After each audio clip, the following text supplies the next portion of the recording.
Yeah, you know what really, really chaps my freaking radar is the fact that people say that hot dogs are sandwiches, and they're not sandwiches. They are tacos because the bread is connected at the bottom. That's a That's taco. what chaps your radar? That's what chaps my radar.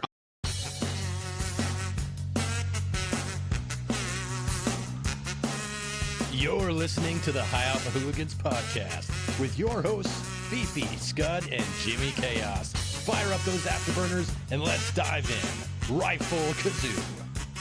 Everything that could get you going, tacos and hot dogs. I'm passionate about a good glizzy, man. Oh, shit. That glizzy! Welcome to Alpha Hooligans, everyone. I'm Scud, and as always, we've got Jimmy Chaos and Fifi. And we have also got a guest, as you can see. I'll let him introduce himself here in a minute, but we have joining us today the man, the myth, the guy that criticizes your landing from the back seat, the voice of Jester himself. Graywo1f is here. Say hi. Hello, everyone. Good to be here. Heck yeah. Graywo1f, why don't you tell everyone about yourself? 40 Yeah, seconds. so I'm Graywo1f. Been around DCS a long time, voice of Jester2.0 AI. I first started flying ED Sims all the way back in 1995 with the SC27 flanker game back then on our good old gateway computer, family computer, and pretty much the rest is history. I even started using the mission editor back Stick then. a 3.5 floppy drive in. Yeah, but there were what do some you mean the games save back icon then has a too. game on it? Yeah, there were some games back then too I was playing that was on DOS, like good old Comanche, Ooh, some Comanche. Novalogic games. Oh yeah, those are the best. But so yeah, the rest is history pretty much with flying Eagle Dynamic stuff through lock on, all the way through to Flanker 2.5 or 2.5, then lock on and Black Shark A10 and DCS World. So always loved making missions and have a group of mine I've had since November of 2006 that I co-created with one of my good friends, Washout, and called Death from Above, or DFA. It's so metal. Yeah. And so we've been around a while and got into DCS World and just kept it rolling and got into the test team. I'm brain farting on the date, somewhere in 2011, I think. Got onto the test team, and it was soon after that that they introduced the ability to add audio files into the mission editor to be able to embed audio files into the mission. So I kind of had done some dabbling in voice acting back then, and thought, you know what, this would be fun to really kind of hone my skills a little bit. Is just do some horribly bad acting in some DCS missions of mine. It's probably perfect. And released it. Yes, no, it was terrible. I was in the basement of my parents' house, so basically on some of these voice lines in these old separatist aggressions missions that were really popular back then for the A10, I was like trying to be quiet in my room in the basement as I was, out of college, or fresh out of college, trying to get back on my feet, and I was like whisper screaming, trying to act as like this special ops guy. That was one of my most cringiest memories of doing some early DCS voiceover You over here, stuff. you're like line one. Oh wait, mom and dad are sleeping. MGRS 1 2 3 4 5. That's exactly right. Yeah. So my DFA homies give me all kinds of shit on that whenever we replay those old missions. But so I started kind of doing those missions, and sooner than later, Eagle Dynamics, some of the people in their campaigns that they were making, asked me to do some voices for some of the campaigns. Started doing voices for training missions. So like the UN Huey campaign, I voice the instructor pilot Pedro Benito. For training missions, I voice I think like the first 15 or 16 Hornet training missions, where I try to do my best Wags impression, and then the rest is history, pretty much. Did a lot more campaigns and got asked by Cobra at around the time of MiG-21 release to be the voice of very secretive F-14 Rio that didn't have a name at the time. So that was pretty exciting. Who is for everybody out there? Who's Cobra? Cobra, Nicholas Descartes. He is the CEO and owner of HEATBLUR, so third-party developer for DCS World. For those of you who've never heard of HEATBLUR. Yeah, Tomcat and Phantom and the Vigan. Nice. Well, we're really stoked to have you here. Thank you for being here. This episode, for those of you tuning in, is going to be about content creation, which, as Graywo1f describes his experiences, you can understand why he's joining us here. Before we jump into the actual episode and start grilling him with questions, there's a few things we wanted to talk about. One, we want to thank the sponsors, Fox 3, and they've hooked us up. We are running 3 Fox 3 servers on the High Alpha Hooligans 56 ops group. Much smoother, much faster with their awesome download speeds. We need to throw out there that if you guys are looking for fast servers with zero effort with zero effort, turn to them. And if you use the I've always wanted to say this, and now we get to use the code Hooligans25 at checkout for a 10% discount. It's real. We actually have a real sponsor. It's awesome. Hold on, there we go. There's the forehead, ladies and gentlemen. We have arrived. Winky. We have another announcement that Fifi's gonna announce now, and then everyone hang on till the end of the episode where we have another announcement that we'll save to the end. But Fifi, you gonna announce the winners that we've been telling people we'll announce for the last few weeks? Yeah. First and foremost, though, if you guys do get one of the Fox 3 servers using the Hooligans25 thing, discount code, if you guys put up a liberation mission, invite me because I love liberation missions. But all he wants to do is fly the Hercules. I just want to fly. I just want to do herky things. Donnie, you heard me. I just want to do herky things. There's your next picture to make for. So, dude, that art is worried awesome. about what that image is going to be. It's hysterical. So the winners of the contest. So we had 2 contests out. We had one for module of your choice, and then we had a second one for winning a full HOTAS and track IR setup. So for the module of your choice, the winner is going to be Guga. I'll hit him up in the Discord because I know he's in the Discord. And then Jimmy, who was the winner for the? So for the HOTAS is going to be Long Tran. So you guys get with us so we can get everything to you guys and stuff like that. Congratulations on winning. Again, that track IR and the HOTAS, and then the module of your choice for Guga there. So or terrain. Now I'm off the. Yeah, now I'm off the hook because I kept forgetting it. So. We actually are giving away the things we said we'd give away. Yeah, jeez. Congrats to the winners. We've made it a few minutes now, and I wonder how people are recovering from watching on YouTube of the amount of color that's on the screen right now. Oh yeah, I didn't mention it's Hawaiian Shirt Day today, huh?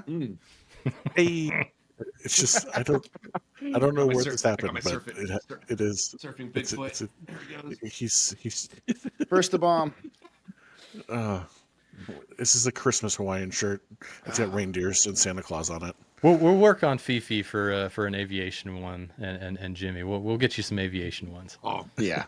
I got some. Come on, losers. Oh, I love you guys so much. I'll go to the BX. I'll go to the BX and get one. I get there's C-130. There's C-130 Hawaiian shirts at the BX. So nice. What is up with me that always matching? Wait. Stop. Jimmy, hold up your glass again. Why am I always matching colored drinks with everybody? Like I'm sharing. I had the same water bottle as SCUD, and then now I'm sharing like an orange drink with. This doesn't make any sense. Hold on, I can't do the heart. There we go. It's a water company. They bottle only the freshest of spring water in the entire world. It's called Dasani. It's called Destiny, is what it actually is. Oh my god. My daughter says. He's already like, why did I join this? I'm group? Like, hey, why am I here? I'll ask my daughter, be like, hey, can you pass me the Destiny in the back seat? I think it's in the cup holder. She's like, Dad, it's Dasani. You know, get that 10-year-old, get that 10-year-old eye roll. Oh Jesus! So, anyways, So let's get to the questions, because I know we got a good outpouring of the questions from the Starting off with the viewer. public. Well, Yeah. first, our question. We get one. We own. It's our podcast. We get to selfishly ask one. Oh Jesus. Okay. Okay. So this is from in-house. Yeah, go one, ahead. 2, 3 houses. So Graywo1f. Quick history. G-Dub. Yeah, G-Dub. I got cleared on that one. We're good. We're good. G-Dub. So we started the podcast 3-4 months ago now, and around the 4th or 5th episode, one of our listeners wrote us and was like, "You guys are not going to believe this. Graywo1f, Jester himself, is hyping you guys up," and we're like instantly like, "What?" And then Yes. it's been kind of like this like ping pong like thing where we're like, oh, maybe we'll get a mention, and then we would publish an episode, and then we'll get sent like a screenshot where you're like, yo, this was awesome today, and it talks about how you're listening in the warehouse and stuff. So if you could drive us down for us, how did you find us? Because we basically nobody. We just want to hear about ourselves. Yeah, tell us about us. Tell us how great we are. I was perusing YouTube on my podcast train that I usually do of listening to several different podcasts on YouTube. What's going on with shipping? Good old Sal Macagliano, Ward Carroll. Love listening to him and a bunch of his stuff. He's awesome. The Afterburn podcasts. I'm a big fan of them. And obviously the Fighter Pilot podcast. So I'm always on YouTube hitting up some podcast time, and on the bottom right recommendations, I saw High Alpha Hooligans, DCS podcast, and I'm like, what? Clicked on it and started listening, and loved what I heard. You guys kind of really hit a good vibe, and you're positive. You don't huff your own farts. I mean, it's just a lot of fun to listen to. Well, that we know of, I guess. Yeah, not on here. Well, But no, I love the vibes you guys got, and just the stories that you guys bring, and it's just a joy to listen to. So happy to rep you guys. Awesome. sweet. Yeah, when we found out you were listening, all three of us were like, ooh, we should see if he wants to be a guest. And then we're all like, but we're not there yet. We're not ready. We need to get much bigger. We need to be much better. We need And then all of a stickers. sudden Phoebe's like, guess what? Graywo1f wants to be a guest. And we're like,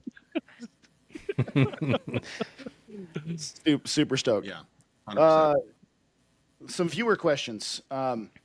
Most of these, I think almost all of them are going to be Jester related, because that's what people want to know.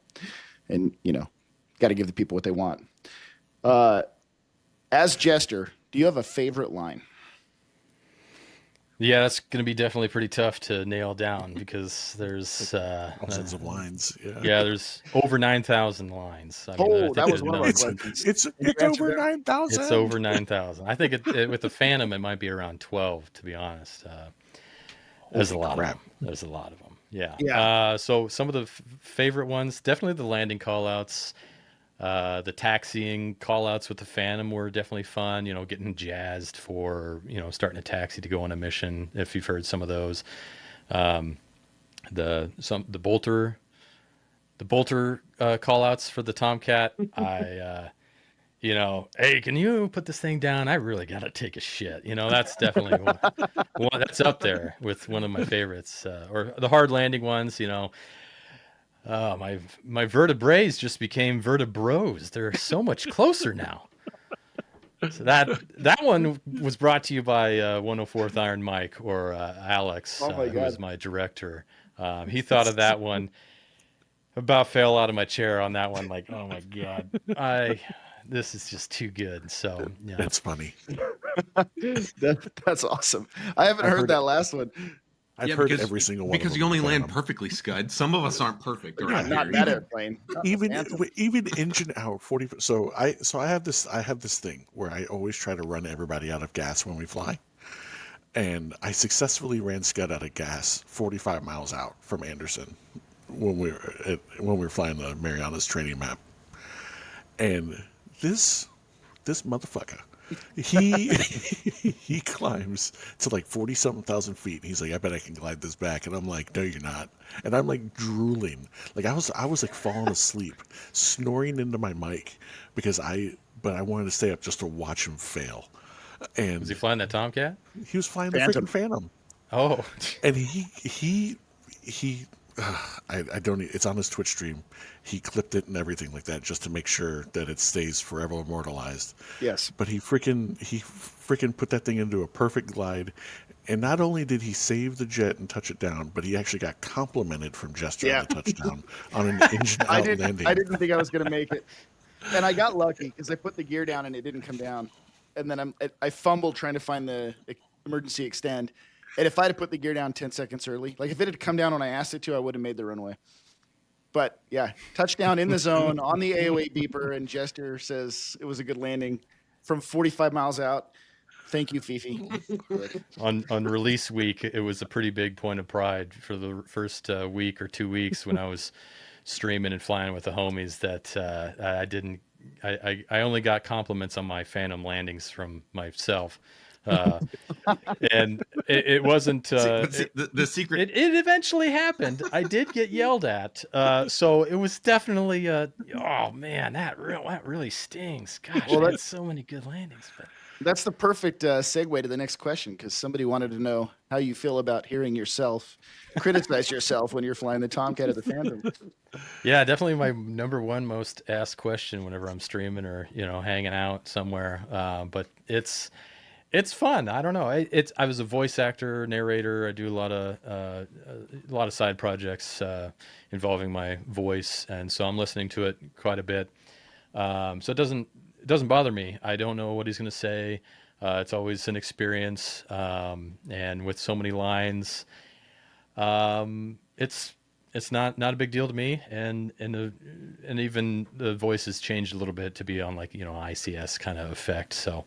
It's not like I'm completely in my own head, but But a little. Do you ever But a bit. do you ever go fly and put the aircraft in a specific situation to try and like encourage a specific line to come out? I don't.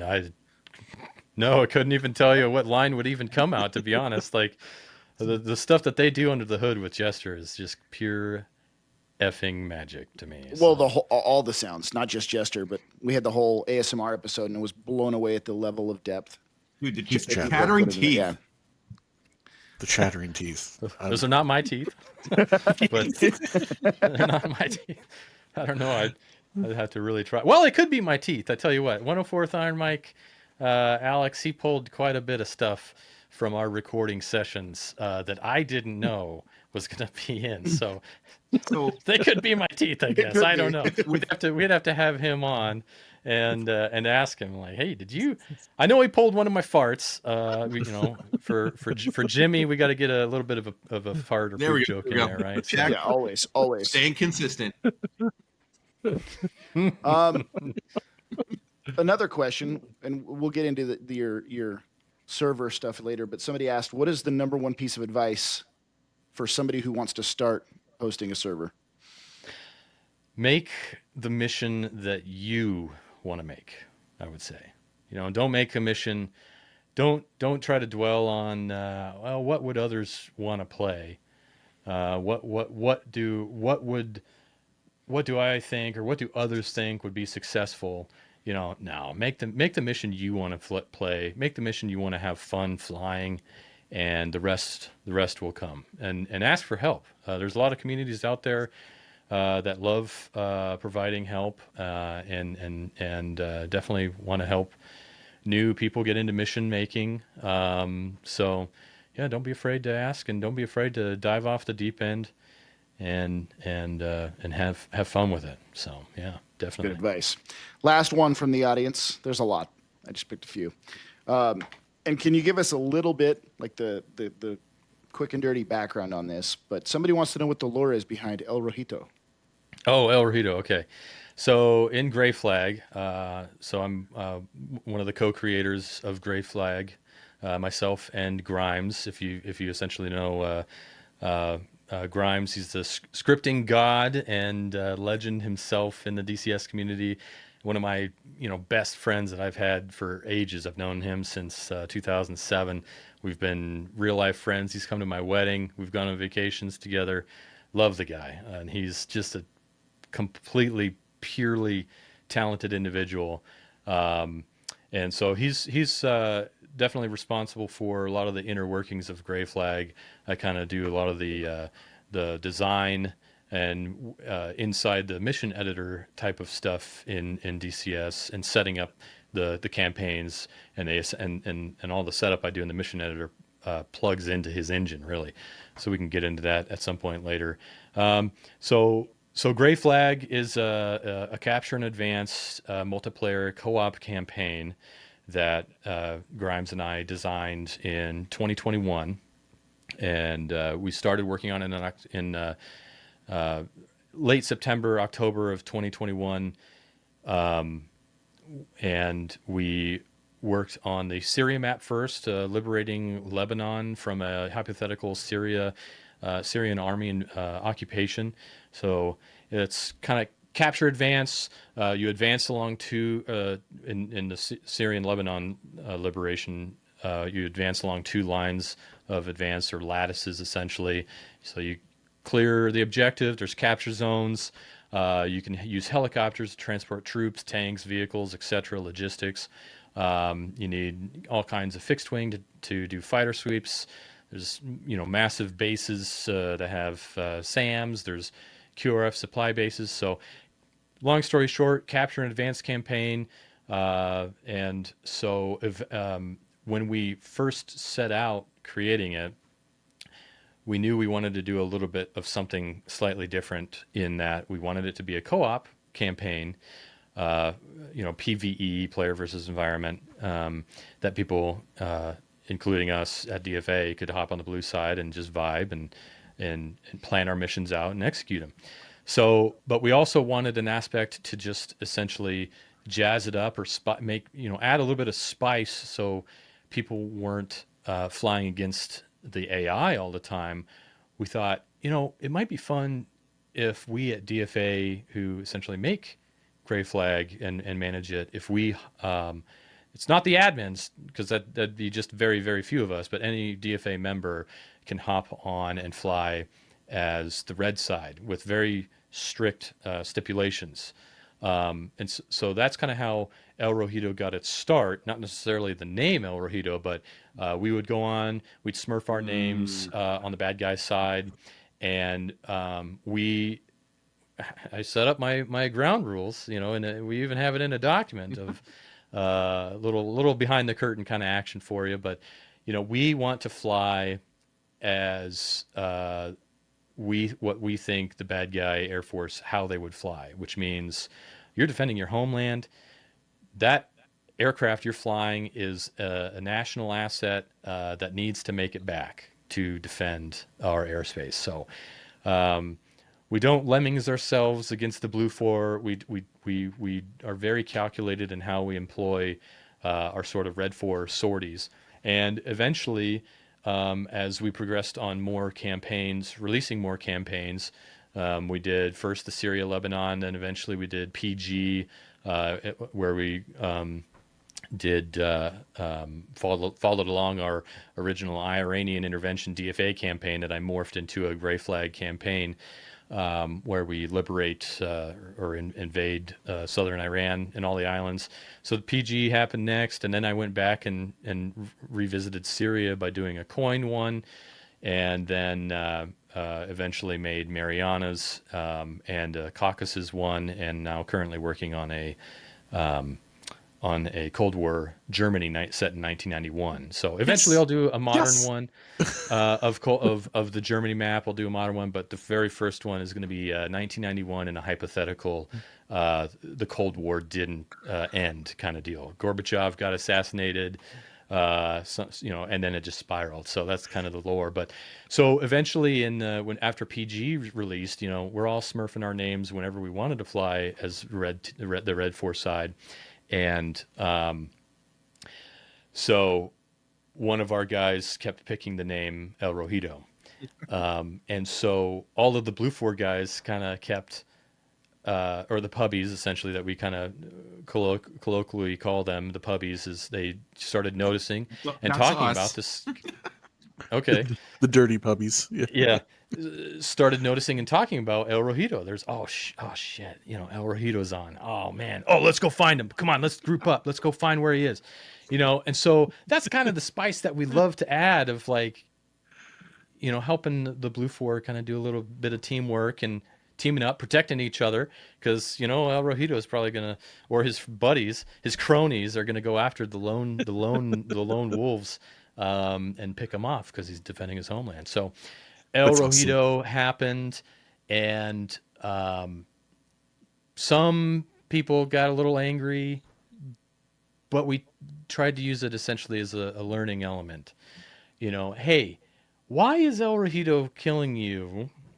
And you think relatively easily. Well, let's dial it back. Okay, you're ingressing on, and we try to do it as a teaching moment, as well as if people, because we love the aspects of people helping each other and learning. It's like, okay, well, you're flying to the target area on the same corridor. You're also in the cons, so that might not necessarily matter to an AI, but to a real human, that's a shoot me cloud. Yeah.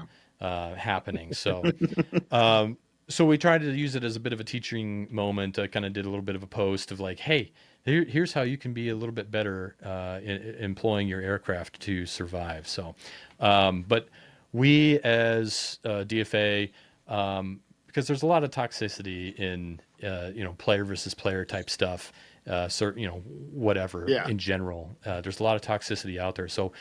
So we do not, you'll never know who of us is flying. We don't ever say in the public channels like, oh, that was me, or anything remotely to the sorts. Or even if people ask, like, oh, who was it? That was awesome.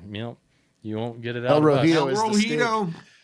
Dude's up there. Exactly. That's exactly right. The Stig. That is Just the it's fighter helmet with the visor down. It's the Stig. Yep. It's the Stig. I like that. That is perfect, All Fifi. right.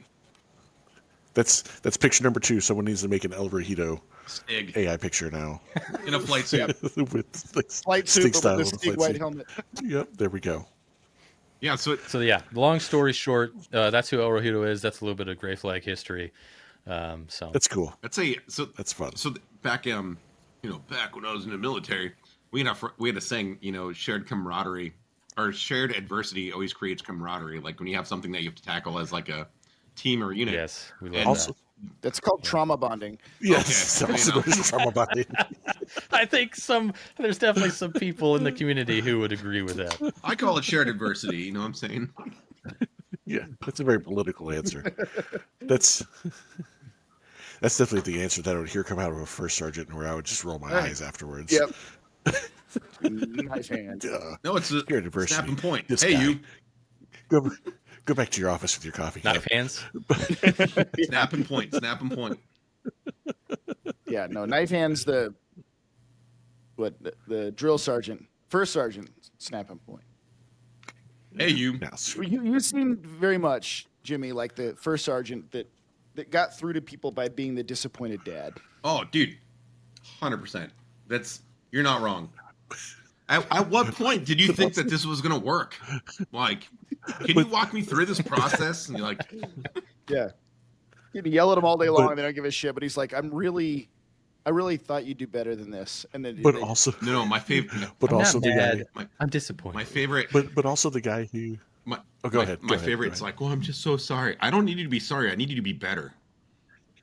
Ooh. Zing. But he was also probably the guy who like went a little too hard in the paint at the combat dining in. I never went to one. What? Nope. Oh You ever man. hit the grog bowl? So if it was only like a small unit, so I went to like small unit, but there was like 27 of us. But like for like large units, I would never go to a combat dining in because I don't want to be that dude that does something stupid in front of everybody. Then the next day I'd be like, hey, come sign your Article 15. So That was. See what the first sergeant did? That was me. But anyways, it's how he got named. So, All right. So moving on. Let's talk. Yeah. It was a good segue before we the conversation always derails, so it's not like it's a surprise. It's a We're great segue terrible. to GrayFlag before it. Yeah, My bad. before it digressed. No, Yeah. it's good. It's good. Well, we're not on poop yet, so everything's fine. I've been off that for It'll- like it'll 6 get there. episodes, so we're good. We're good. Oh shit, my We'll bad. get there. We'll get there. But so speaking of poop, so how did GrayFlag start? Like, Yeah, back in it was like, I guess, the origination of the idea that we started working on it in October of 21. But prior to that, just with DFA, we do our Sunday flights. A lot of us would kind of try to stream as well. Well before COVID, we were always doing our Sunday flights and Sunday campaigns that I would create for us as a group. So the one of the most memorable campaigns of ours is called Iranian Intervention, and it was essentially I guess capture and advance campaign kind of deal, but the lore, I guess, behind it is Iran. There's a lot of tie-ins to present day, as you can imagine, pushing for a certain element that would make the surface of the sun on the earth. But in the lore, the Israelis executed a strike on some facilities, and this is all the way back in like 2016, 2017 or so that I wrote this. And we eventually did 28, 30 missions of this campaign. And part of the fun in this Iranian Intervention campaign is I kind of got the tagline, or jokingly got called Palpatine, because we were flying this campaign and things are happening in real life that basically we see in the news, and then basically kind of everyone just like turns and looks at me like, that was in your lore, like, and I'm like, come on, guys, this is not hard to predict what they're going to do, I guess, right? I mean, it's not hard. They're hitting ships with RPGs. They shot down an airliner. I'm like, all of this stuff I had in like my Iranian Intervention lore. And so I'm like, guys, it's not that hard to figure out as I like slowly back into the. I now Pushes have a new little theory. crystal ball off the side, like. I have, yeah, exactly. I have a new theory. Graywo1f is actually Matt Groening from The Simpsons. He's a time traveler, and he goes and predicts future things and creates DCS content, DCS episodes about it. Yep, and it's predicting. So what's going to happen in the world is exactly what's going to happen in the next GrayFlag. That's what it is. I think a few DFA members would agree with you there, and eventually we eventually did a Syria showdown campaign where we started doing the Syrian army was occupying Lebanon, and that one we did as a Cold War 1984 campaign. So that was a lot of fun. We didn't get super far into it necessarily because the idea at the time that I had was, it'd be really great if we took all of this technology that we developed, and by we, I mean Grimes, who developed a lot of scripting tech that went into the campaigns that we flew, such as like bubbling in units and saving their position as well as state if they're alive or dead. And when the next mission would load, it would load everything that needed to be spawned, and things that we had killed the mission prior would blow up so that we could see them as being dead in the next mission. And so he was developing this stuff all the way back in 2016, 2017, 2018, and it was just amazing what he was able to come up with. We wouldn't have been able to do these campaigns without a lot of the work that he had done to go into this, because developing these campaigns, I made this massive template of units of everything all across the whole map and region of targets, factories, surface to air missile sites, bases, anything, you name it. But we couldn't fly on that because our computers would explode if all of that was spawned in. So I was having to, from mission to mission, I was having to spend sometimes 6 hours just going in and deleting units, and adding in different ones. So I'd start with my template every time, delete what's not in play, and then when we'd fly it, I'd be like, hey guys, don't go over here because nothing will spawn. Nothing's there. Don't go over here. And it kind of pigeonholed us a little bit into a certain area of the campaign. So we kind of had the conversation with Grimes, like, hey, what would be possible? Would it be possible that we could have this giant template with nothing spawned in, but it's, paraphrasing heavily, that it only spawned in when the player flew near it. And long story short, he went behind the shop overhead door, closed it, and when he opened it, it was just, pure gold what he had come up with. And a lot of that went into directly to GrayFlag. There was a huge amount of development to come up with like the objective areas and the capture zones and how other things would spawn. But a lot of that was pioneered in our campaigns back then. So we essentially, when it comes to GrayFlag, we're doing our campaigns and we're having a blast. My time started getting a little bit more precious for reasons of real life. So I thought, what would be a unique way of being able to do this on do our campaigns that we flew on, like, and morph them into a dedicated server mission? And that's how GrayFlag started. Was our campaign ideas and stuff we flew. Let's morph it into a dedicated server to be able to be co-op, and kind of like. As DFA, we also loved, and a massive shout out to Blue Flag all those years ago. We were huge players of Blue Flag. We flew on there. We were Patreon supporters of Blue Flag. We loved it. Loved flying on there. It was PvP, kind of capture in advance, and taking each other's bases. We also loved flying on the open conflict servers. I'm nearly blinded by the massive amount of blue behind SCUD now. That's so, that's so good. I want one. But no, so definitely shout out to some of the servers that we flew on a lot. I didn't come up with the name GrayFlag. We were working on this for 6 months, and we were nearing release of and I'm like, I don't know what to call it. Like vibe flag, I don't know, like something super cringe, and basically, obviously my name Graywo1f, people put stuff on the end of my name. My real name's Grayson, so people put stuff on the end of Gray, whatever they want, and so Grayjet, Gray, whatever, insert expletive, I don't care. Great and what's that? Great poop. Yeah.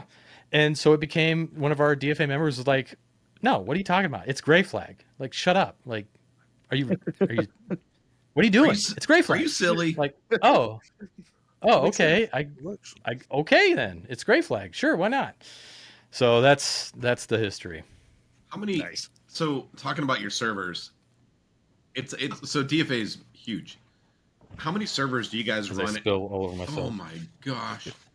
I'll send it dry cleaners. Spilled beer. It's for the homies. I'm too reclined. I need to sit up. It's okay. You spilled it on your shirt and not into your beard like Fifi last week. So. Sorry to derail you, Jimmy. No. What was that? Not at all. So speaking about DFA and GrayFlag, how many servers do you guys run at a time, and how do you manage that community? Because it's extensive. And like you said, you have pubbies, and then you also have, I don't even know how many people are inside DFA. Like the Discord's huge. So how do you? It's like 12,000 people. Yeah, how do you manage that? The GrayFlag. Yep. Jeez. So when we first started GrayFlag, even years prior, when we were doing our campaigns, we needed a dedicated server, a separate separate DFA box to be able to host our campaigns on Sundays or whatever we wanted to do midweek, and we just remote on there and toss something up. So DFA is full of some extremely generous people that essentially bankrolled our own little server box, because at the time we didn't have solutions like Fox 3 or anything like that out there, which certainly is a great option for people starting out, or they don't have maybe a spare parts to throw into their own separate rig, or maybe they just don't have the expertise. I'm come from an IT background, so I'm definitely gonna try to do something on my own there, because that's just my bread and butter. But people don't have something like that. We didn't have Fox 3 at the time.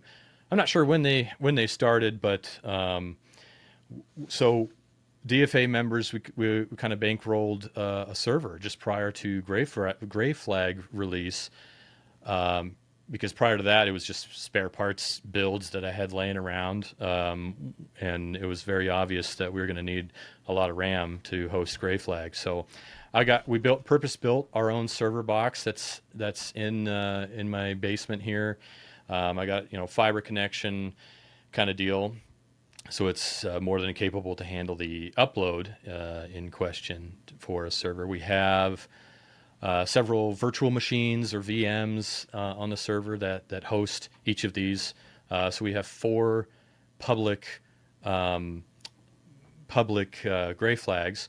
One of our DFA members, Gorge Fodder, made all on his own a GrayFlag World War II on the Normandy 2 map. So massive shout out to Gorge Fodder, because it was going to be a tall order for me to be able to fit in something I've always wanted to do, and we've always wanted it in the GrayFlag community was World War II. So that was our 4th public server that he made recently, and but other than that, we have our 3 other servers. Oh, no, that's our 5th, because we got Syria, which alternates between the Lebanon campaign and Coin campaign, or counterinsurgency, which is invading the rest of the map. We got Persian Gulf, and then we have Sinai. We have Sinai, and then we have Caucasus. Caucasus server alternates with Marianas, so that's our 5th GrayFlag map or campaign, and then our 6th one is the World War II one on Normandy. So 5 public servers, and so it's as far as managing it, I would say a lot of the, I don't want to say success, but ease of managing it is when we set it up from the beginning. We knew right away from the beginning that we were going to have the Blackhawk mod, because at the time we launched GrayFlag, the C-130 Hercules mod hadn't come out yet, or maybe it may have been out, but they didn't update it enough. I can't remember if they updated enough to have some of the generic crates. I'm loose on my specifics, but Yeah, I think that we knew late 22. Yeah, so we knew we wanted to have the Blackhawk mod, because we thought that would be, GrayFlag is going to be so heavy on logistics. We needed an option of a free mod to give players to use, of like, hey, if you don't have a helicopter, well, here's a free mod to use, because logistics were such a massive tie-in to our campaign of how to capture and advance the actual line, forward line of control, and capture territory. It was all helicopters at the time. So mod, we knew it was going to be a little bit of a barrier to entry, but we weren't worried with that. And we also passworded our servers. But right in the server description is our Discord link, and it literally says in there, join the Discord to get the password. So, and I think by now a lot of people, there's a lot of people that do that, or did do it before, where it was passworded, but hey, just join the community to get the password. It's fine. So, so we thought, I kind of lean on that as being a little bit of how we set the vibes of the community. and how chill it is it's a little bit of a barrier to entry, and it's also not PvP. We don't necessarily consider it PvP. It's a little bit on the rare side for any of our members to jump in on the Red 4. We'll definitely, sometimes we'll even do events. We did an event last year across a few different servers over an entire day of stop the nuke. El Rojito had a nuke on the MiG-21, and he was going to try to nuke one of the main bases of the Blue 4 guys, and it was a blast. We only succeeded once out of our like 4 attempts. We got smashed so much, which is totally okay with us. Like, we're here for the fun of it. The only time we had success was on the Syria map. We nuked Akrotiri. We snuck in and climbed out of the mountains on the north side of Cyprus. Also, yeah, how did you make that? Where did you come from then? Because that's a big open area to get to Akrotiri. We took off from Sakal or Kuwares. Some of us took off from Kuwares, and there was a massive air battle right over top. I think it's been long enough. I can say I was one of the nuke flyers. That's the only inside behind the curtain I'm gonna give, right? Of the El Rojito and his cronies. Like, I dropped the nuke there on that one, but Yeah, that was this guy. Yeah, but it was tough to sneak through because like they had GCI, human GCI, they vectored them all onto us, and there was a massive air battle above us, and this MiG-21's like MiG-21's really small in the radar cross section, so we just got low in the mountains north of Lebanon and just fired west to the tip of Cyprus, the northeastern tip, and snuck around the north side, and everyone was just distracted in the air behind us with the air battle of our escorts. Oh God, it was a lot of fun. But how satisfying was it? How satisfying was it to pickle that thing off? Oh, I blew the shit out of myself. I did one of those employments where we tried to go as fast as humanly possible in the MiG-21, and we just go straight up and release it in the vertical and try to climb away. It didn't work. And then the graphics for the nuke is still like the same as a 500-pound bomb, so it looks like it's just a little cat fart, but it destroys everything. Yeah, yeah. The crater is pretty massive, and they're in the. We did paste some screenshots of the crater in the public announcements channel to be able to say the one out of our 4 attempts that we succeeded, but. Yeah, that was a lot of fun. That's really cool. Super fun. That's really cool to see people creating a lot of content with what we're given. I'm not going to try to go on any sort of bashing or rage or rampage, but like, it's because I think one of the like, it's, I'm not saying it's a weird thing, but you can tell DCS is definitely like a developer's game, right? Because of like how DCS just creates all these tools and just gives you a bunch of random stuff, and they're like, hey, yeah, just figure it out, go do it, and then you're like, oh, okay. And then so like Jimmy will tell you every time I open up the mission maker, I spend about 5 minutes into it, and then I start crying to him, and then like 3 days later I'm like, I'm gonna try it again, and then 5 minutes into it and I start crying to him again. But like, and so it will be really, I can't wait to see, like, it's crazy to see the player base and like the communities and the community devs like come up with basically dynamic missions and all this kind of stuff and all these crazy community things. And it would be it'd be interesting to see what lessons like Aerodynamics learns from like guys like you guys and stuff like that, and like implements in like their mass release for all us normies, like people like me who just can't work the mission editor to save their life.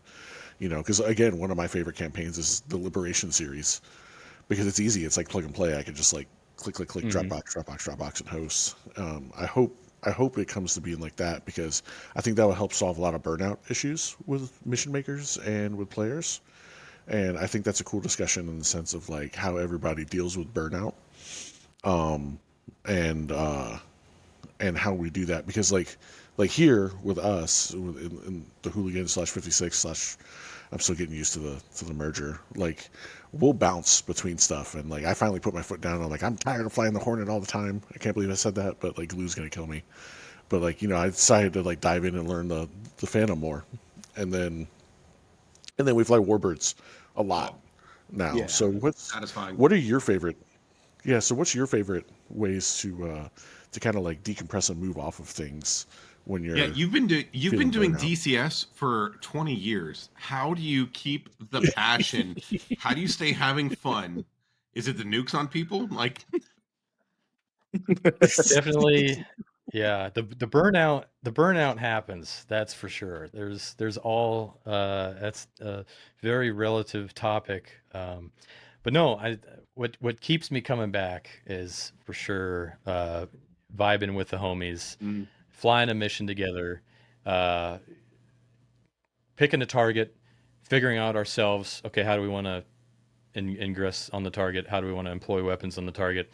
Who wants to fly escort? Do we need escort? Do we self-escort? All sorts of these questions are fun. The most fun to me to answer in my playtime, and execute on them. Doing cool little planning sessions, or just sometimes rolling with it. But the burnout definitely happens. I would say I'm a little on the burned out side right now. Looking into the mission editor on the Germany map, I have considerable progress on our Germany GrayFlag campaign. It's nearing testing. I gave myself a goal of releasing it to the public at the end of July. I'm going to do my damnedest to make it, but I set myself a large window, because I knew I'm going to hit enter on this message of end of July, knowing I'm about to essentially open the editor every day and immediately Alt F4 out of it, because burnout happens. How do you solve burnout? Well, being okay with it. I would say, if burnout's going to happen, go play other games. It's okay. It's wait a minute. Wait a minute. You mean DCS is a game? Oh, I just triggered me timbers on some people here. So. We say it all the time. Everyone gets so wrapped up. They're like, oh my gosh, this, that, the other, yelling in debrief. And chill there, guy. It's still a game. This is fun. Actually, what's funny is like we were experiencing like a little bit of a burnout up until like last week, and one of my favorite things was watching Scud like deep dive into like the F4U into the Corsair, and like he was like, him and I stayed up to like we were up like before you guys' late night session. Like we were talking about like going through manuals and sharing stuff back and forth, like comparing pictures and zooming in on stuff. Like that was incredibly fun. And we weren't even flying. No, that was a lot of fun. I would even, speaking of burnout, because like DCS is definitely a game it's a game that you play if you have a passion for aviation, and if you have a passion for having a meaningful effort towards something, because it's not just like a hop in, hop out, just learning how to turn a jet on, takes a long time. But like one thing that I think also helps with burnout, just to piggyback a little bit, a couple months ago, Scud and I we found this thing, the OH6 Playground, that like that's so much fun. Like, so that the Vietnam thing, GrayFlag, there's so much that the community makes that I think we forget to go to like the user files and look, because there's one thing in there that we still haven't even tried that I want to so badly. Somebody scripted a capture the flag game with jets in the air, and it's on Caucasus, and you capture the flag PvP. Like the stuff that comes out of the community is insane. Awesome. Oh, absolutely. But the really the lead leaning in on the community aspect for sure. The amount of stuff that's out there that the community has made is definitely don't sleep on any of it. Like one of our fondest memories in DFA after the Apache released was playing this mission called Apache Playground, and It I've seen was that one. there was like 3 different areas or 4 different areas of difficulty kind of deal on the Syria map, and we had a blast. I mean, just for weeks we were just hopping on there and just hanging out, and I mean, we were killing a lot of the same targets sometimes or whatever, but it's just like we're pairing different crews together. We'd add in A10s of our own or something if so we could do A10 lasing and Apache's doing fire and forget low al shots or whatever that they're called. My Apache pilot buddies are going to kill me now. So Lol. Lol. yes, They say it lol. But you Yeah. know what's actually a lot of fun is putting Scud in an F5 and going into a BFM server and watching him turn into the greased up deaf guy. Like, Can't catch me. yeah. That's one of the things we do too. Like we have a dogfight mission where it's just spawn in a jet, and when you're both ready, you hit fly, and you spawn. Already nose hot, and we just go in like we're tired of the campaign or the mission. Let's just go guns only. Let's just beat the it hell out up of it. and just shoot each other apart. That and like Jimmy said, the playground for the OH6, which is like, can you land on the school bus that's driving? And there's like a Red Bull racetrack that you have to make it through that goes under bridges, and it's just it kind of takes the combat out of it. It just makes it like, let's just have fun flying. Yeah. Not worried about who's dropping what. That's a good break. Or the and or the it's or Scud Skewy dogfights. Oh my yeah. gosh. Put the machine guns on the Huey and dogfight each other in the Huey. That's man, super fun. those are always a blast.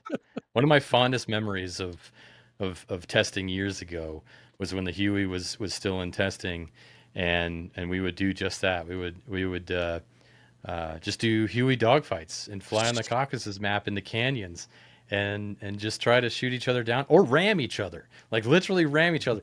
It is one of the hardest things to do in the sim is like if you're chasing another Huey and you're trying to ram them, it's like that's hard. There's a lot of math. But that was a lot of fun. Scud, you So many remember that? rotors littered the fields there. Scud, you remember that time on the what was it, when we were flying on Snowcat server and we built we did the ski ramp jump into the canyon with the with the Broncos. We were doing, it was right off it was a jump into a canyon, and we were trying to see like how close we could get to the jump and still actually like keep the airplane flying, jumping off the cliff off Nice. the jump. That was an hour of just buffoonery. It was And great. I think that kind of touches, all of these stories that we have and hold dear is just kind of shows DCS is what you make it. It's you can make it into a hyper realistic red flag campaign where you got to check in correctly, and you can turn up the dial or many dials. Yeah.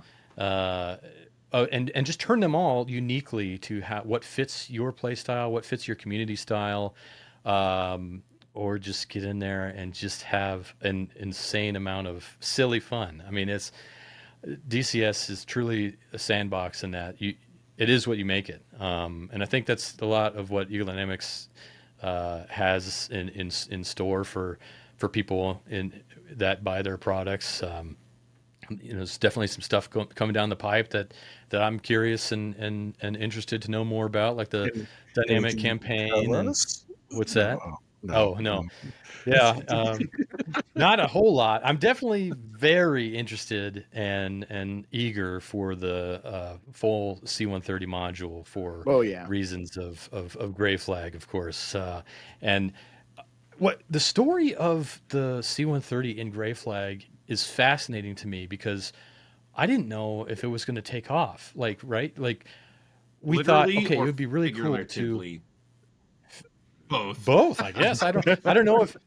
I didn't know if people were going to fly him or if it was going to take off and be a thing. But like, it's the greatest module in DCS. I don't know what you're talking about. It exploded. Like, so we thought, okay, it'd be really cool to introduce the Hercules as element of delivering munitions to forward air bases as a unique campaign design element. So we implemented it, not knowing if it was going to be good or not. Really, we thought we had some good ideas. It's almost like the story of DayZ with Arma, right? Like people were buying Arma in order to play the mod DayZ, and people were buying DCS Syria or PG in order to join GrayFlag and fly the Hercules. Yeah. We have stats that Self-identified. literally blew my mind, where the C-130, one of our years on one of our yearly end surveys, or that around that time, we had stats through like SL Mod that Grimes implemented and manages and creates, showing the number one fixed wing aircraft flown for flight time and was the Hercules. Because it's Damn so right. slow. Over the Hornet. Yeah, I was going to say, Damn. because it's so slow. Over the Hornet. Go away, Jimmy. Go away. And then the Tomcat was right there underneath. So the, to wrap up this gotta make conversation, sure the to last say conversation, I don't know, 6 months ago, Scud and I, we had an entire night where I was flying the Herc and he was just putting the nose over the ramp, and we had a couple guys just in there taking screenshots. Like, Oh, the Hornet. Yeah, Oh, I the love dude, that ramps, was the, fun. I love yeah. those. Yeah. Yeah. You guys are all Every wonderful. week or so, there's pubbies posting screenshots of doing that in the DFA Discord. Of it's always fun to see people escorting Hercules into combat drops and stuff like that. It's just a unique aspect of the game that I'm looking forward to the full I'm module so for proud sure. of all my children of the Herky Bird. I'm so proud of all of them. I love every single one of you. It's like Fifi's religion. I'm Oh, sta- children I'm of the start- Herky Bird, hear me. I'm starting to I know would some love to see with a Hercules. buff or a bone in Dude, DCS. 100. I would love No. that so much. No. What we want collectively, we want a flying fortress. We Yeah. want, Oh, we B-17? want, Yeah, we want the okay. fort.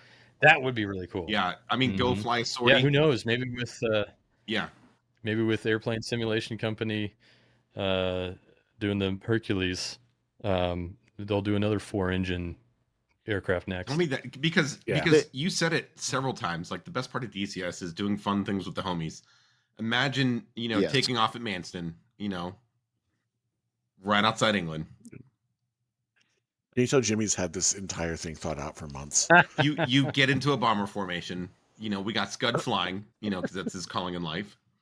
And having a fighter escort. and we cross the channel. Yeah, we got a couple P-51s.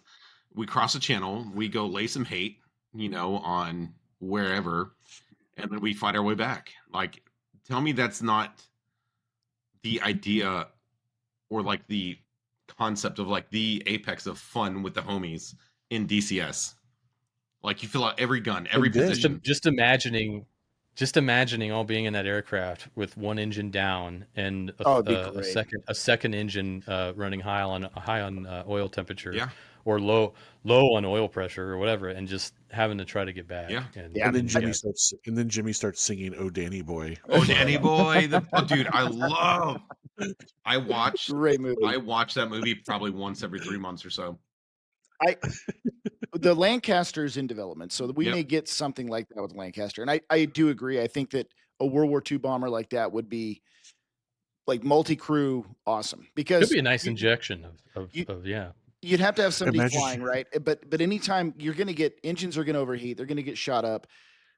You're going to have another person in the cockpit managing the malfunctions, which that adds a really neat pilot multi-crew. Gameplay So- element. But then when you who's have the gunners defending, like the crew coordination that has Yep. to happen there.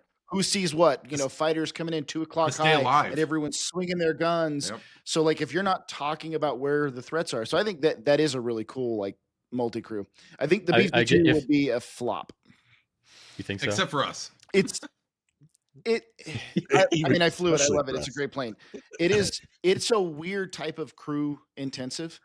And so you're going to have somebody that's willing to sit downstairs with no window and make sure that you fly the right heading because they're navigating. And like, I don't know. The plane carries 300,000 pounds of gas and flies for Yeah, it'd be weird. 12 It'd be weird to hours take off unrefueled. and So you're gonna take take off, off with like 25% of your gas and be, 25% gas and try to climb that thing up to 40,000, 50,000 feet.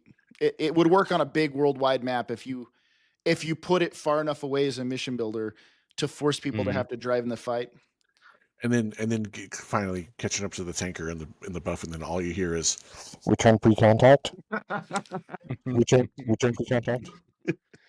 Yeah, if there ever was a B-17 that came out for DCS, I give it about maybe 1 hour for someone to basically sit in the top turret and shoot their own tail and basically be like Sean Connery in The Last Crusade of sorry son, they got us. That's a good accent. That sounds like that sounds so. If since we're talking Sean Connery, Sean Connery in a Spitfire versus Tom Cruise in a Mustang, you got to weigh in on this. As a subject matter expert, Sean Connery. And I just pulled up in my Jaguar. It's not Sean Connery. It's Sean Connery as James Bond in a Spit, and Tom Cruise as Ethan Hunt in a Mustang. Who wins? Oh, okay. So not Tom Cruise IRL. No, flying a Mustang. I'm gonna have to say Sean Connery. I'm out of here. Perfect answer. See you later, Fifi. Unbelievable. No, believable. Dude's got class. G-Dub, obviously smart. He knows what's up. Unbelievable. Oh my gosh. Polls be damned. Yes. Yeah. You guys. We did a poll 5 episodes ago because in the middle, Fifi just blurts out, "Oh, Tom Cruise," and we're like, "What are you talking about, dude?" He's like, "Oh, nothing could beat Tom Cruise in a Mustang." We're like, "Yeah, 007, Sean Connery in a Spitfire would like mop the floor with him." He's like, "No." And then we did a poll in the Discord. It was overwhelming. Ethan Hunt in a Mustang wins everything. People don't know shit. Yep. They're uncultured. You heard it here first. Our listeners are uncultured. Love you guys. Don't forget to like, sub, and subscribe. Comment. Unbelievable. I can't believe you guys. Derailing again, but that time it was worth it because we've got the answer now. It's final. From the man himself. Oh my God. Unless Wags comes in and says otherwise, Fifi, you're gonna have to start asking defeated forever. Yeah. Listen, Wags is gonna see that you guys are just like dissing all our listeners. He's like, I don't want to be part of that crap. No, Wags is gonna. I don't know. I don't even. He'd like exhale. He'd sit there and think about it for a second before anybody, and then he'd have like a anybody gets decisive answer. I'm guessing he'd say Ethan Hunt. I'm guessing he'd say Ethan Hunt because of his CIA background. But before anybody even gets like any sort of idea, Wags is not coming on the Discord. He's not coming on the podcast. Not with that attitude. Not yet. People like don't think that it's happening anytime soon. So until next week, tune in next week. Expectation. Don't do this. Don't do that to me. Oh, I'm gonna do that, dude. We need the answer. This isn't our quest. Mustang. Just have him on for like 3 milliseconds. 3-millisecond clip of him saying Ethan Hunt or Sean Connery. Yeah. All right. Everybody, just for a moment. It's like executive decision where they put. So everybody needs to go. No, situation room. He's sitting at the head of the table. President, what are we doing? He says, "Snap and point." Yeah, snap and point. Everybody needs to go into the Ego Dynamics Discord and just tag Wags. I'm sure that'll go over well. Yeah, I'm sure. Let's see if we can get me banned from everything. Yeah. What's the actor's name from Executive Decision and Under Siege? I can't remember. The guy that moved to Russia and got chunky and it's on tip my tongue. Steven Seagal. Yeah, it's like the movie Executive Decision where they put Steven Seagal's name all over it, all over the movie, and then he dies in the first like 10 minutes. That's so Graywo1f. Okay, this is like, I know you guys are working on like the Eurofighter and then probably some other stuff. the next module coming out of HEATBLUR needs to be the stealth cargo C-17 or F-117 Yeah, from Executive Decision. I think that'd be a great module. The dude, the F-117. F-117 would be amazing. That would be That would be really fun. cool. It's got elements of it that are all already in the sim. You know, it's got the avionics anyway, of like, it's got like Viper avionics, Hornet avionics, or whatever. I don't know. It was just a hodgepodge thrown together in the Skunk Works of Isn't it Northrop Grumman? avionics. Is it Lockheed Martin or is it a Northrop Grumman aircraft? I can't remember. I don't know. Have to Google. Either. I don't It was remember. a skunk- No, it'd be But I great. remember It's a watching Skunk like a Works little project. quick It'd be- documentary on it. It's only 2 LGBs, but it'd be so much fun to fly that in on a night mission. Just sneak in. Yeah, I Killing agree. SA-3 sites. Yeah, That'd be good. that'd That'd really be cool. awesome. Wags, please. It's a Lockheed bird? Really? It's a Lockheed bird? Yeah. Hmm. Well, there's a chance then. F-35. Boo. I can't wait. We're split. I can't wait. I think it's going to bring. So All the War Thunder crowd in. That's what it's going to bring. no, I think it's going to. Oh, okay. That's marketing. I think it's going to bring in a whole new generation to DCS. I think it is a fantastic tool because one, we all want to see what it's like. We all want to fly it. Would you say it's bringing? Would you say it's bringing the 5th generation? We are in? all morbidly curious. I am. Yes, that is. I think it's going to be a great tool to take us further than what we have right now, because we have the Viper, the Hornet. Everything is 15, 20 years ago. You throw the 35 in there, we can do some modern stuff, especially with like all the new asset packs that are coming out, like the Churchill stuff, all that new stuff that's coming in. I think we can build some very cool purpose-built missions off of that one F-35. Don't give me more aircraft. Give me more things to do with the airplanes. We already have a lot of airplanes. I think it's cool. Yeah. I'm excited. I'm not excited. It reminds me of an interesting story you say of like who all it would necessarily bring in. One of the most fascinating things about DCS, I think, is how people found it, right? Like how their origination story of how they found DCS. And don't sleep on War Thunder. Don't sleep on Battlefield, right? Because people will start flying those games and they go, "Oh, I want more. Yeah. I want more. What's That's out true. there?" And we see it all sorts of places in the community of how people found DCS. It's Grimes, for example. He started playing Battlefield 2 and just I love absolutely Battlefield loved it. 2. Obviously, That was an Battlefield awesome 2. game. Can't wait. Yeah. Are you seeing the leaks of Battlefield 6? Oh my God, my mind. Oh, anyway, I can't wait. But It's just friggin- short-circuited. so I Great movie. ejected. Ejected.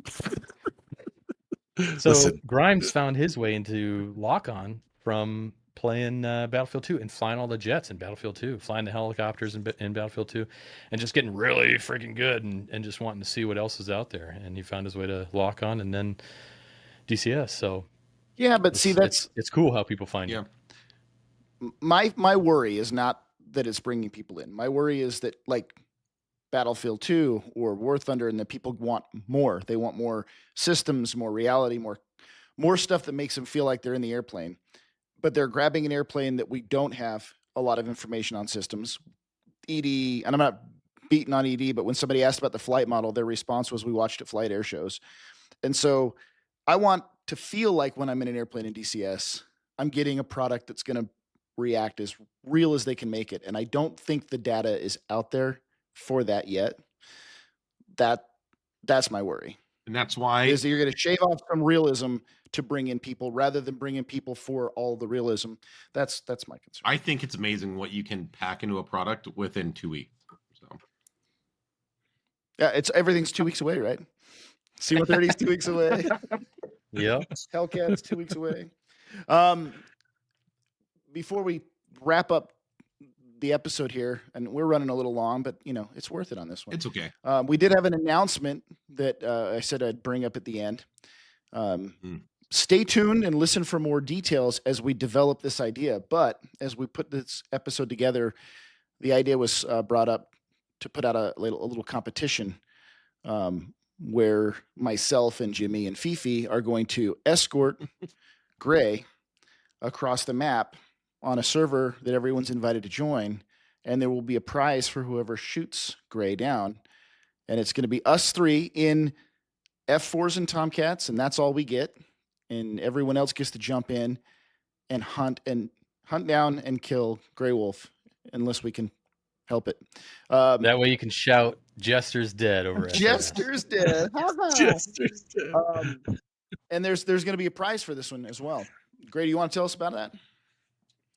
Yeah, I'm HEATBLUR. We're tossing in a module, one of the HEATBLUR modules of your choice.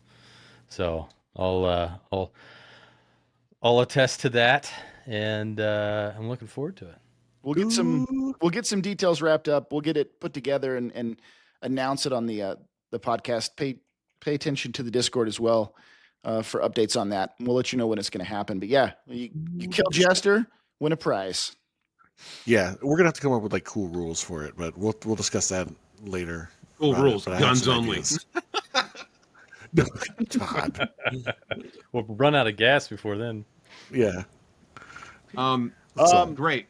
Go ahead. Before we start wrapping up, do you have questions for us, or do you have any projects that you're working on, or what do you have? Unlimited stage. What do you got for us?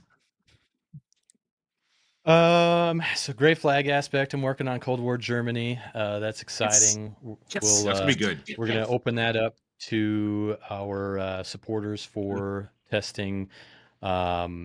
Hopefully, I'm gonna hit it hard this next week, because I tell you what, the more we talk about DCS, the more excited I get about it. So it's helping solve my burnout problems. But we usually fly summer. after we We're record. seeing the Yeah, nice. We definitely see the drop in player count as the summer starts. Year after year, there's always a dip in player count as people learn that there's grass outside. So, but yeah, there's grass in DCS GrayFlag, too. There is. It's Can't modeled touch very it. It well. moves now when It's you modeled. run up your power. Yeah. Or crash into it. It does. So yeah, excited. GrayFlag update there. So stay tuned if you want to help test it at the start of next month. So throughout the month of you July. said for supporters. How do you become a supporter? On our Patreon, we have just a $5 supporter tier that gets you access to helping test. We also have some other merch items on our Patreon, different tiers that get you merch, like coffee mugs with our GrayFlag shield on it, or all the way up to a hoodie or something, T-shirts or stickers. So you got that GrayFlag drip. Yeah. We also do have a merch website if you don't want to do Patreon and just want some merch, grayflag.dfa.wtf. So, other than that, on the HEATBLUR side, not a whole lot myself to say, because I'm probably obviously be a little bit on the sidelines for the Eurofighter, which is definitely exciting. HEATBLUR putting out a single seat module again, other than the Vegan. Everything else has been multi-crew, so it'll be fun on that one. As for timelines, I wish I could give. We'll have to see if I can twist Cobra's arm for coming on. 2 weeks. 2 weeks. 2 weeks. 2 weeks. That's right. Yeah, that's a pretty safe answer these days. So, other than that, in the long term, it's definitely known that HEATBLUR wants to do an A6 that I'm very much looking forward to. Yes, please. It's going to be some fascinating tech behind that, and we're looking forward to developing. And I got goosebumps on that one. Like, not even joking. Yeah, A6. It's going to be a vibe, man. Yeah. So definitely one of the aircraft that Cobra loves the most. Definitely, he loves the F4, and he loves the A6. Obviously, loves the F14 too. But those three are very special in his heart. You're gonna have to start practicing if eventually when the A6 hopefully comes around, you're gonna have to practice your Willem Dafoe voice. Yes, that's the only map I'd accept. Yep. Trying to remember some of his lines. It's the end of They'll Devil never expect us 505. to come back. Say goodbye, asshole. Oh, so good. Well, super good having Wow. you on here. Thank you. We need to have you Yeah, it's a back. lot to cover. A lot of stuff to cover in the content creation world. I'm really glad to be on. Love you guys' work. Keep doing what you're doing. Thank you. Yeah, good news. Good news is always we record once a week, so we can always hook back up again. Absolutely. Yeah, so ladies and gentlemen, boys and girls, you heard it here first. If you like having G-Dub on, hit us up. Let us know. There's the winky face. We're good. We're covered. There's always got to be a winky face. Jimmy, your closing words, your closing dad advice. Oh, so ladies and gentlemen, boys and girls, as the summer progresses, remember that Lyme disease is serious. Check for ticks.